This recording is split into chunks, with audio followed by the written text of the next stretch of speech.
جو روایت زبان زد عام ہے 27 رجب سن 10 ہجری، یہ اس لیے غلط ہے کیونکہ سیدہ خدیجہ سن 10 ہجری رجب کے مہینے میں زندہ تھی، اس وقت تک 5 وقت کی نماز فرض نہیں تھی۔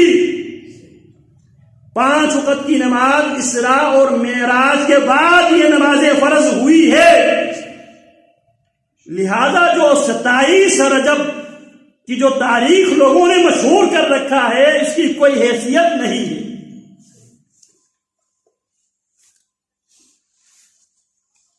چوتھا قول ہجرت سے 1 سال 6 مہینے پہلے۔ پانچواں قول ہجرت سے 1 سال 2 مہینہ پہلے اسراء و معراج کا یہ سفر طے کیا گیا ہے۔ اور چھٹا قول ہجرت سے 1 سال پہلے یہ سفر ہوا ہے۔ تو دلائل سے یہ بات ثابت ہوتی ہے ان 3 اقوال کے بارے میں، ان 3 اقوال میں سے یعقوب علیہ السلام ہجرت سے 1 سال 6 مہینہ پہلے، آپ علیہ السلام ہجرت کس سال میں کرتے ہیں؟ آپ علیہ السلام ہجرت کرتے ہیں نبوت ملنے کے 13ویں سال، کیونکہ آپ علیہ السلام کی جو نبوت ہے وہ 23 سالوں پر محیط ہے۔ 13 سال مکی دور ہے، 10 سال مدنی ہے۔ ہجرت آپ کب کرتے ہیں؟ نبوت کی 13ویں سال۔ امی خدیجہ کب وفات پاتی ہے؟ 10ویں نبوت اور رمضان المبارک کے مہینے میں۔ اور نماز آپ علیہ السلام پر 5 وقت کی نماز کب فرض ہوا ہے؟ اسراء اور معراج کے موقع پر۔ تو لہذا جو اسراء اور معراج برحق ہے، سچ ہے، اس پر ایمان لانا ضروری ہے، لیکن اس کی تاریخ معین نہیں ہے۔ اس کی تاریخ منا کر خاص قسم کی عبادتیں کرنا، راتوں کو جاگنا، یہ رسول اللہ صلی اللہ علیہ وسلم سے ثابت نہیں ہے۔ جب ہم رات کو بیدار نہیں ہوتے، لوگ سوالات کرتے ہیں یہ لوگ اسراء اور معراج کو نہیں مانتے، کیوں جی؟ اگر یہ مانتے ہوتے تو رات کو شب بیداری کرتے۔ جو کام محمد الرسول اللہ صلی اللہ علیہ وسلم نے دین کے عنوان سے نہیں کیا وہ گمراہی ہے، وہ انتہا پسندی ہے، اسلام سے اس کا کوئی تعلق نہیں ہے۔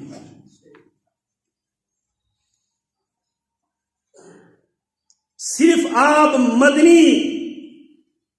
علیہ السلام کی مدنی زندگی دیکھ لے اور یہ بات بھی برحق ہے، اسراء اور معراج مکہ مکرمہ کے ادوار میں ہوا ہے۔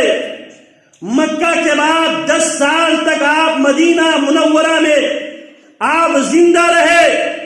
آپ علیہ السلام نے ایک رات بھی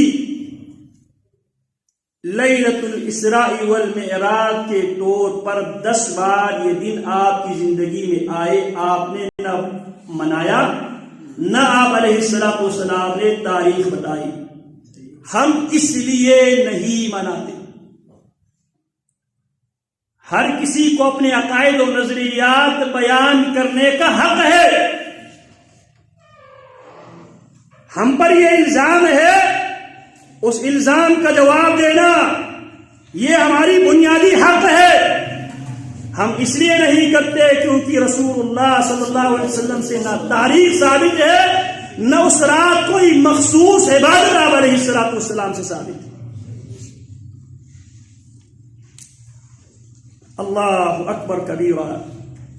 رسول اللہ صلی اللہ علیہ وسلم فرماتے ہیں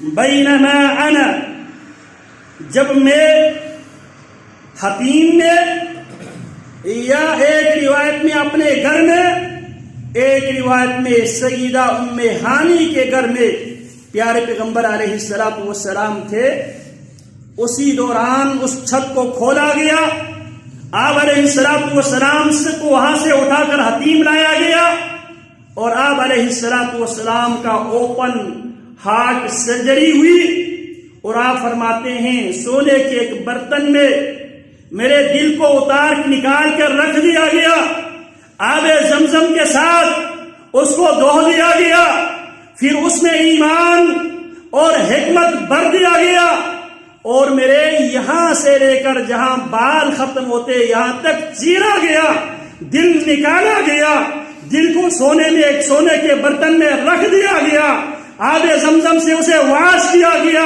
پھر اس میں ایمان اور حکمت بھر دیا گیا، پھر اسے پھر نئے سرے سے بند کر دیا گیا، پھر براق لایا گیا، براق دون البغل وفوق الحمار،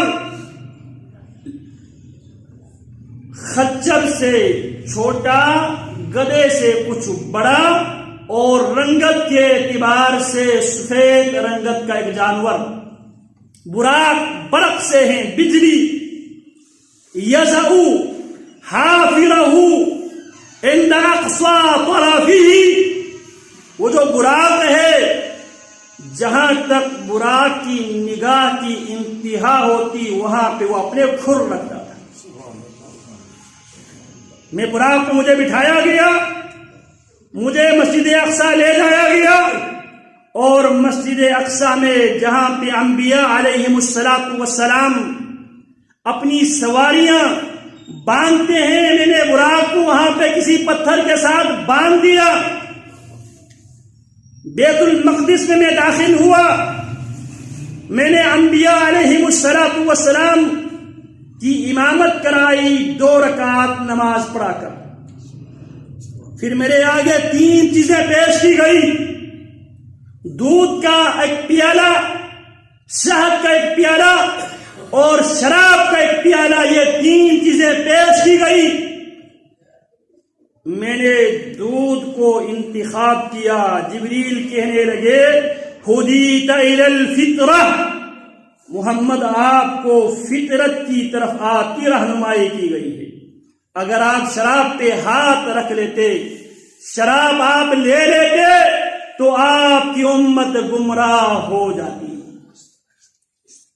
پھر فرماتے ہیں پھر یہاں سے مجھے اسرا پہ لے جایا گیا، ثم عرج به تلك الليلة من بیت المقدس الى السماء الدنیا، پھر مجھے چلا دیا گیا، مجھے بیت المقدس سے آسمان دنیا پہ پہنچے، جبریل علیہ الصلوۃ والسلام آسمان کے فرشتوں سے یہ تقاضا کرتے ہیں آسمان کا دروازہ کھول دیا جائے، سوال آتے ہیں من، آپ کون ہے؟ جواب دیا میں جبریل ہوں۔ معلوم ہوا اللہ کے فرشتے بھی غیب دان نہیں ہے، غیب نہیں جانتے، اگر اللہ کے فرشتے غیب نہیں جانتے تو جن کو ہم غیب دان بنا دیتے ہیں ان کی کیا اوقات ہے؟ فرمانے لگے میں جبریل ہوں، ومن معک، آپ کے ساتھ پھر کون ہے؟ کہا گیا میرے ساتھ محمد ہے۔ فرشتے پوچھتے ہیں اُرسل الیہ، کیا نبی اکرم صلی اللہ علیہ وسلم کی طرف رسالت کا پیغام، کیا آپ کو رسول بنا دیا گیا ہے؟ کیا آپ کی رسالت کا دور شروع ہوا ہے؟ جواب دیتے ہیں ہاں، آپ علیہ الصلوۃ والسلام کی رسالت کا دور اب شروع ہو چکا ہے، دروازہ کھول دیا جاتا ہے، آپ علیہ الصلوۃ والسلام کو مرحبا کہا جاتا ہے۔ پھر جنابے پھر پہلے آسمان پہ جب داخل ہوتے ہیں، نبی اکرم صلی اللہ علیہ وسلم کی ملاقات ابو البشر آدم علیہ الصلوۃ والسلام سے ملاقات ہوتی ہے۔ جناب جبریل جناب رسول اللہ سے کہتے ہیں ہاذا ابوک آدم فسلم علیہ، یہ آپ کے ابا، آپ کے باپ آدم ہے، اس پر سلام کیجئے۔ میں نے سلام کیا، جواب آیا وعلیکم السلام ورحمۃ اللہ وبرکاتہ، مرحبا بالابن الصالح والنبی الصالح، خوش آمدید نیک پیغمبر کے لیے، نیک بیٹے کے لیے، مرحبا ہو۔ جناب رسول اللہ فرماتے ہیں جناب آدم علیہ السلام کے دائیں جانب کچھ افراد ہے، بائیں جانب کچھ افراد ہے۔ دائیں جانب دیکھتے ہیں آدم علیہ السلام پریشان ہوتے ہیں، دائیں جانب دیکھتے ہیں خوش ہوتے ہیں، بائیں جانب دیکھتے ہیں پریشان ہوتے ہیں۔ میں نے جبریل سے کہا جبریل کیا ماجرا ہے، کیا معاملہ ہے؟ دائیں طرف دیکھتے ہیں ابا حضور خوش ہوتے ہیں، بائیں طرف دیکھتے ہیں ابا حضور پریشان ہوتے ہیں۔ پریشانی کی وجہ کیا ہے، خوشی کی وجہ کیا ہے؟